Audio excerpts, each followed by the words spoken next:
Hi, my name is Gordon Hickson, and I just want to speak to you for a few minutes as a Christian leader speaking to all of our wonderful Muslim friends. I've been working and living amongst Muslim people for much of my life. In fact, my father actually was born in Lahore, and during his early years of life, he lived in what is now Pakistan. I also remember as a child growing up amongst some wonderful Muslim people in South Yemen. And during my married life, I've lived in Africa and Asia, in many nations, and have also known the many wonderful Muslim communities. But sadly, on coming back to the UK, things were not the same. Sadly, on coming back to the UK, we were astonished at the way in which both communities, both Muslim and Christians, had set stereotypes of each other, and that there were very few real relationships between the communities across that religious divide. Now, I am now an Anglican minister, but I'm also facilitating, amongst many others, the spread of a movement in England and across other places called Mahabba. Now, as you know, Mahabba means love in both Arabic and Urdu. And we are committed to changing the mindset of Christian people from fear and suspicion to love and friendship. We're having to remind them that, as the Quran says, we are from the people of the book, and we are true believers, believers in Isa al-Masih, people who worship God, and we should be your closest friends. We're well aware that both Christians and Muslims, we have to face the facts about the changes in our society. We're well aware of that, but we should not fuel the fear.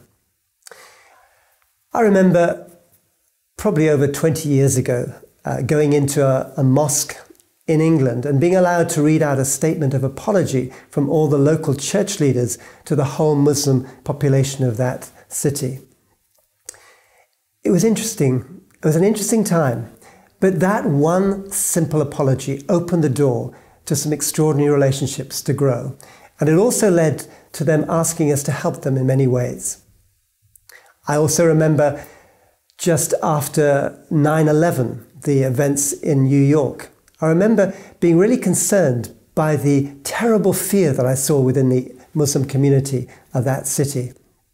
Fears that they would be persecuted, fears that they would be marginalized, fears that they would be threatened, even seen as potential terrorists.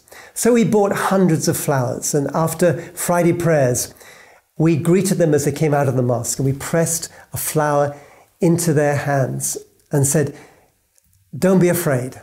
We're from the people of the book, and we are believers in Isa al-Masih. We will be your closest friends." You know, many of them at that time were in tears. And I remember one young man was so moved that he jumped into my arms and gave me a massive hug. That was the impact of one simple act of Mahabba, love. You know, our precious Injil says a wonderful thing. It says that love never fails. Yes, we're well aware that it's not going to be easy. It's not going to be easy because there will be misconceptions, there'll be misunderstandings, there'll be suspicions on both sides, but we are committed to helping spread Mahabba networks across this country and across other places to enable Christians and Muslims to really, truly understand each other. Already in many cities, meetings for better understanding, we call them MBUs. Already in many cities, these have been set up to help Christians and Muslims just begin the journey to understand each other. From our experience, Muslim people have a great hunger to know God, to honor God, but also to know our scriptures. And we want you to know that there are many Christians who would love to come into your homes and, as the Quran says, explain to you the before scriptures, the Injil, the Torah, and the Zabur. I remember the massive crowds that descended on the Cairo book fair in Egypt when they got word that they were handing out Injils to people at the book fair. Thousands of people came, so excited to be able to hold an Injil, their own precious Injil, in their hands. Now, we truly want to be your closest friends. We do understand that as Muslim people, you have and already give a great respect to Isa al-Masih as a prophet. But we want to have the privilege as Christian people of unveiling Jesus even further to you so that you can know, just as we know, the incredible love and forgiveness of our Father God. Now, as I close, I would like the privilege of being able to pray for you, that you will know the blessing and the love of God. So right now, I am praying that as you listen to this short message, you will sense the very presence of God's love filling your room, and that you will feel that God himself is drawing you into an intimate relationship with himself.